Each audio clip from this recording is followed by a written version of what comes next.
Kumusta? Ngayon, pag-uusapan natin ang isang napakalaking ideya.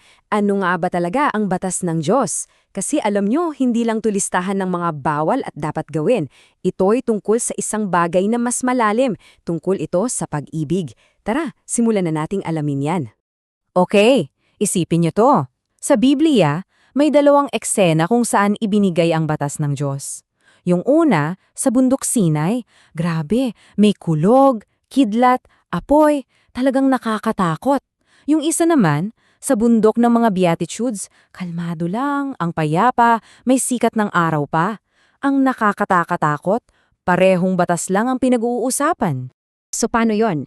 Isang batas, pero parang dalawang magkaiba yung dating. Dito na ngayon pumapasok yung tanong, ang batas ba ay tungkol lamang sa pagsunod sa mga rules sa panlabas o baka naman tungkol talaga ito sa pagkakaroon ng pag-ibig sa puso natin? Okay, balik tayo sa dalawang bundok na yan. Kasi yung pag-intindi natin sa pagkakaiba nila, yun mismo ang magiging susi para makita natin kung sino ba talaga ang Diyos.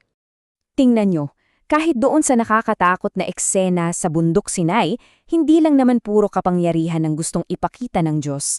Kasabay nun, ipinapakilala rin niya ang sarili niya bilang isang Diyos ng pag-ibig, maawain, mabuti at mapagbigay. Ngayon, silipin naman natin kung paano yung iba hindi talaga nagets itong batas ng pag-ibig. Ang classic example, yung mga Pariseyo noong panahon ni Jesus. Nako, itong mga Pariseyo, naging eksperto sila sa mga panlabas na gawain ng relihiyon. Pero sabi ni Jesus, kahit gaano kagaling yung pagsunod nila, kulang pa rin. Bakit? Kasi kulang yung pinakaimportante, yung puso. Parang naglinis ka ng buong bahay, pero sinisigawan mo naman yung pamilya mo.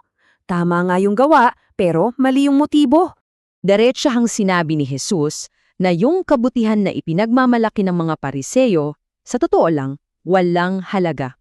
Kasi galing lang yun sa sarili nilang effort para magmukhang mabait, hindi yun galing sa isang tunay at mapagmahal na relasyon sa Diyos. At ang tawag dyan ay relihiyong legal.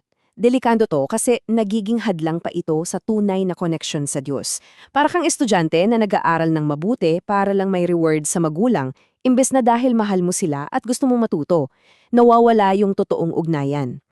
Kaya naman dumating si Jesus para ipakita kung ano ba talaga ang tunay at espiritual na diwa ng batas. At ipinaliwanag niya na mas malalim pa ito kaysa sa nakikita lang nating mga kilos. Para sa mga Pariseyo, simple lang, huwag kang papatay. Okay na sila basta hindi mo pisikal na sinasaktan ng isang tao. Case closed. Pero, sabi ni Jesus, teka muna, yung pagpatay, hindi yan nagsisimula sa kamay. Nagsisimula yan sa puso, sa galit at puot na kinikimkim mo. Yung galit, parang buto yan eh. Kapag itinanim mo sa puso mo at dinamayan, lalago yan at magiging isang masamang gawa. Ganon din dito. Huwag kang mangangalunya. Ang turo noon, basta hindi mo ginawa yung pisikal na akto, lusot ka na. Pero ipinakita ni Jesus na ang kasalanan nagsisimula talaga sa isip kapag pinili nating aliwin yung isang masamang pag-iisip kasi sabi niya kung ano raw ang iniisip ng isang tao sa kanyang puso, yun talaga siya. So, kung ganun pala kaperpekto at kalalim yung batas na umaabot sa puso natin, paano natin to masusundan? Parang imposible, di ba? Dito na pumapasok yung pinakamagandang balita. Hindi talaga natin kayang gawin to mag-isa. Ito ay isang regalo. Unang step, aminin natin na okay, suko na ko. Hindi ko kaya to. Pangalawa, tanggapin natin yung tulong ng Diyos. At kapag ginawa natin yan, ang sariling pag-ibig niya ang ilalagay niya sa puso natin. Parang siya na mismo ang magre-renovate ng kalooban natin. Ito yung pangako ng bagong tipan. Hindi na batas na nakasulat lang sa bato. Ngayon, isusulat na ito sa puso't isip natin, magiging parte na ng pagkatao natin. So, ano ang itsura nito sa pang-araw-araw na buhay? Anong ibig sabihin na mamuhay tayo sa ilalim ng isang batas na gawa sa tag-ibig? Alam nyo, bawat utos ng Diyos ay dinisenyo para sa ikabubuti natin. Isipin nyo na lang na ito ay parang isang bakod sa isang playground. Hindi yan para ikulong yung bata. Nandoon yan para hindi sila mapunta sa kalsada at masaktan. Protection yan. At ito na siguro yung pinaka-summary ng lahat.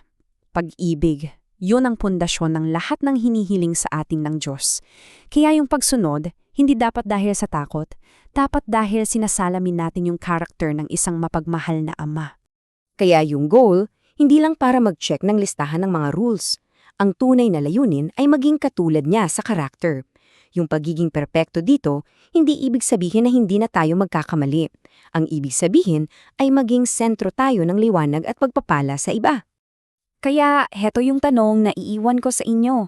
Paano mo maipapakita ang pag-ibig mula sa puso? Ngayon mismo? Hindi lang dahil may sunusunod kang rule. Kasi sa huli, ang tunay na pagsunod sa batas ng Diyos, hindi komplikado eh. Ito ay simpleng pag-ibig na isinasagawa.